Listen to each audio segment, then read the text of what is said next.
ओम श्री सरस्वत्यै नमः। नमस्कारः। एकोनशीतिधिक-द्विशततमी कक्षा।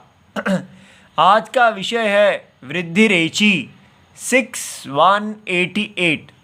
अब प्रश्न होगा कि ये एकदम वृद्धिरेचि कहाँ से आ गया, हम तो बाह्य प्रयत्न देख रहे थे।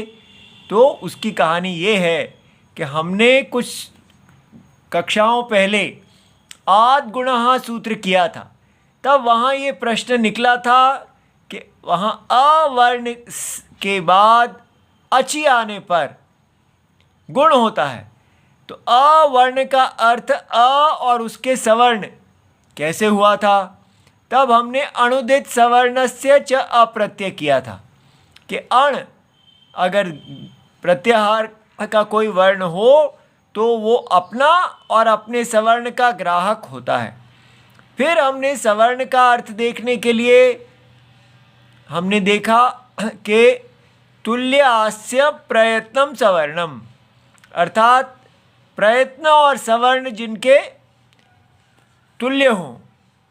तो अब उससे हम शिक्षा शास्त्र में चले गए, मुख में प्रयत्न और मुख के अंदर होने वाले प्रयत्नों को देखने लगे। अब हम वापस अपने उसी स्थान पे आ रहे हैं। अब आद गुणः के बाद क्रम से हम आज वृद्धिरेचि देखेंगे। ठीक है, तो इसको अष्टाध्यायी जी में देखा जाता है। ये देखिए षष्ठ अध्याय है और उसका पहला पाद है। उसमें संहितायाम ये अधिकार सूत्र है। तो 6172 से लेके 158 तक ये अधिकार जाता है।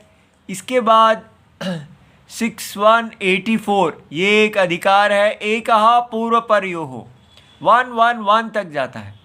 यहाँ पर पूर्व और पर दोनों के स्थान में एक ही आदेश होता है।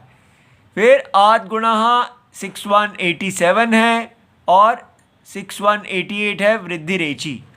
ये सूत्र आज हम करने लगे। ये देखिए, ये जो तीनों सूत्र हैं ये अनुवृत्ति सूत्र हैं। संहितायाम एक पूर्वपरयोः, यहाँ से आद, और वृद्धिरेचि में दो शब्द हैं, वृद्धि ही प्रथमा विभक्ति एक वचनम, एचि जो है वो एच का सप्तमी विभक्ति एक वचनम है। अब इसकी अनुवृत्ति करते हैं, वृत्ति करते हैं। और इसमें मुख्य चीज़ बस ये पर है। अवर्णात् परः, परः माने बाद में, और एचि च पूर्णः, पूर्व माने पहले।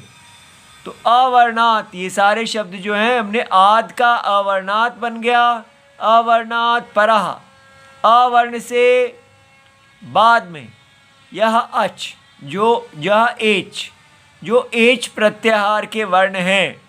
ठीक है, और एचि च पूर्वः, और एचि से जो पूर्व हैं। ठीक है, एच प्रत्याहार से जो पूर्व अवर्ण है यह अवर्णः। तयोः पूर्व पर योः, उन दोनों के पूर्व और पर के जो क्या है अवर्ण और एच। तो अवर्णै चोः स्थाने, स्थान में वृद्धि ही एकादेश देशः भवति। तो केवल वृद्धि होगी इन दोनों के स्थान में। और ये आद गुणस्य अपवादः, तो जो हमने पहले आद गुण किया है उसका अपवाद है।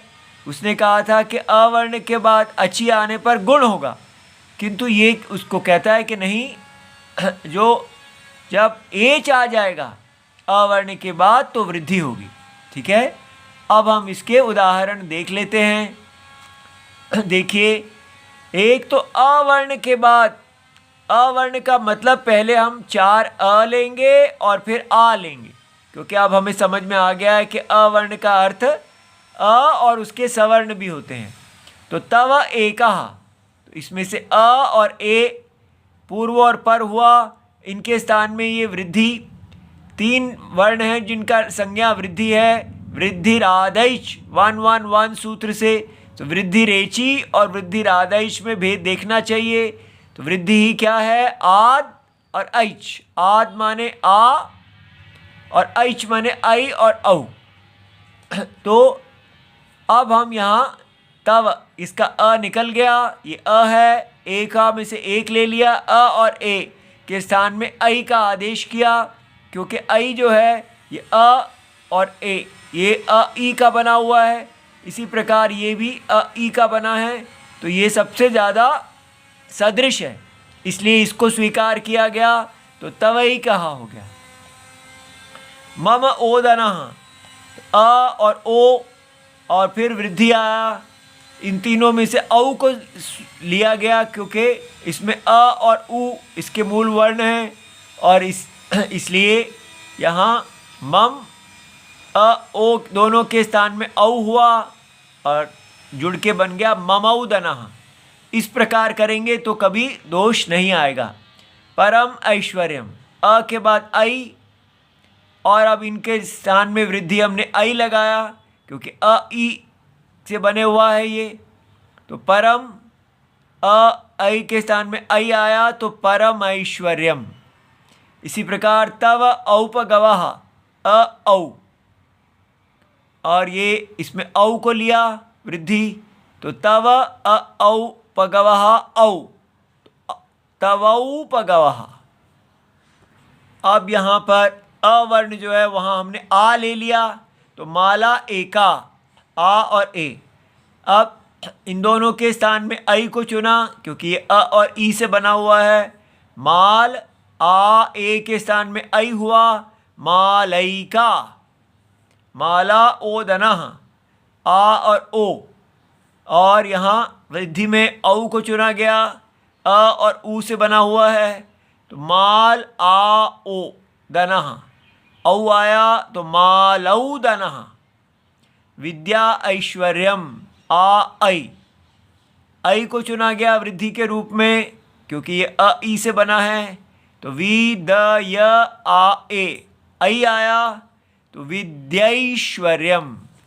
इसी प्रकार रमा औपगवः, आ औ, यहाँ औ को चुना गया, अ उ, तो बन गया रम औपगवः, रमौपगवः।